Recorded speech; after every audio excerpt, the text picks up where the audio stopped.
আল্লাহর নবী সাল্লাল্লাহু আলাইহি সাল্লাম বলে, কোন পাপীকে যখন কবরে নেওয়া হয়, কবরের ভিতরে না, কবরে নেওয়া হয় যখন, তার লাশ যখন কাঁধে নেওয়া হয়, এই কাঁধে অবস্থায় নাফরমান আর পাপী আপন স্বজনরা যখন তার লাশ কাঁধে নেয় খাটের মধ্যে, আল্লাহর কসম নবী বলে, সে এমন বিকট চিৎকার করে, ইয়া ওয়াইলাতা ইয়া লাইতাহা, হে আফসোস আমার স্বজন, আমার ইলা আইনা কদ্দামতুমুনি, আরে ফুত তুই আমারে কই নিচ্ছিস, আমার সন্তান,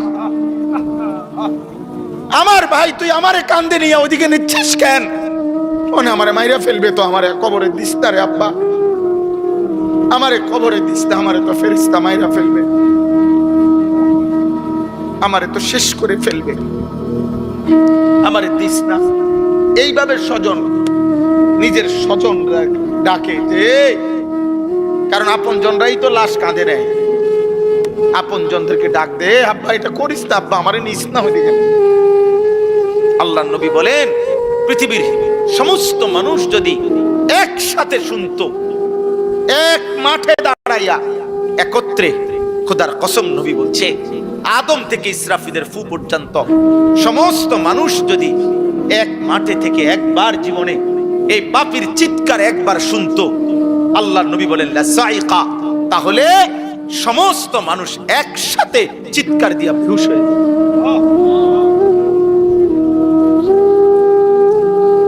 তোমরা মস্কারি মনে করছো, শেষ পর্যন্ত দিন শেষে মিলাইয়া দেখো, অর্জন তো কিছুই নাই।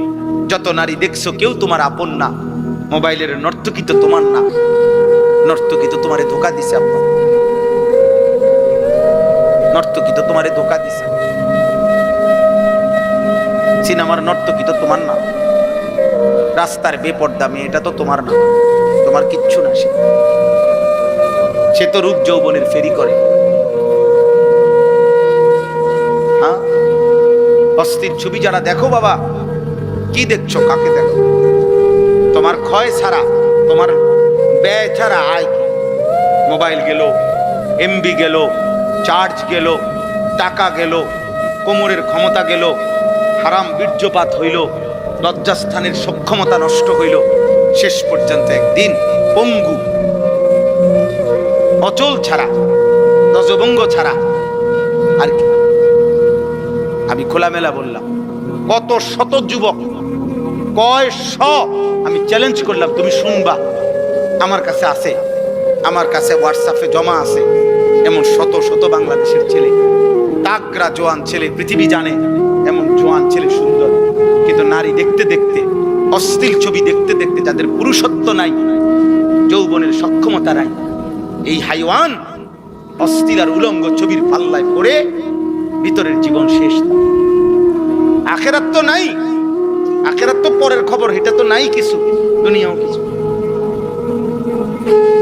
যেই কোন মানুষ চ্যালেঞ্জ করলাম, বেটা, বাংলাদেশের প্রতিদিনকার পত্রিকা, বাংলাদেশের প্রতিদিনকার চ্যানেলের খবর তোমরা প্রত্যেকেই দেখো, কি পরিমাণ পরকীয়া বাংলাদেশে বেড়ে গেছে।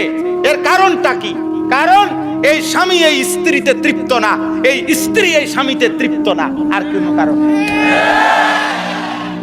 কারণটা কি আব্বা? সব সব নারী দেখতে দেখতে, সব অস্থির ছবি দেখতে দেখতে, সব যৌন দৃশ্য দেখতে দেখতে টেম্পার সব শেষ।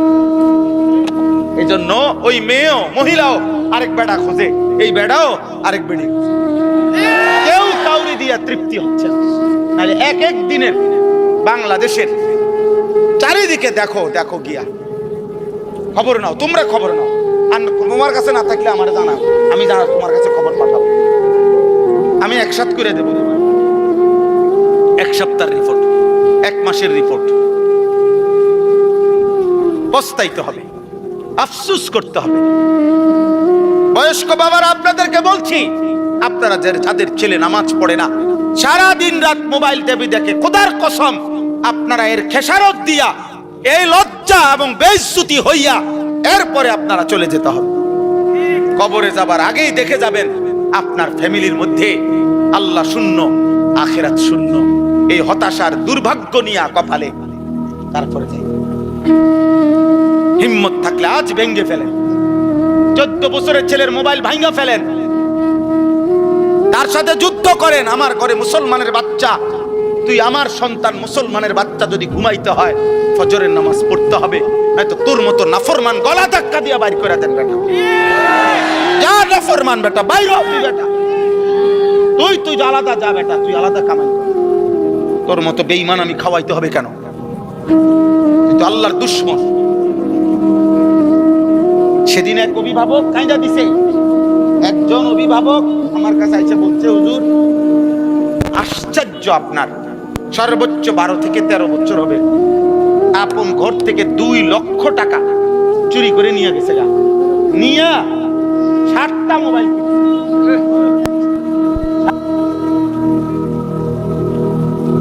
বলো আব্বা। এক ফার্নিচার দোকানদার, উনি বলছে হুজুর আমার 2.5 লক্ষ টাকা কষ্ট করে জমানো টাকা, আমি নতুন মাল উঠামু, আমার ফুতে আমার ক্যাশের টাকাগুলো নিয়ে 3 দিনে অনলাইনে জুয়া খেললা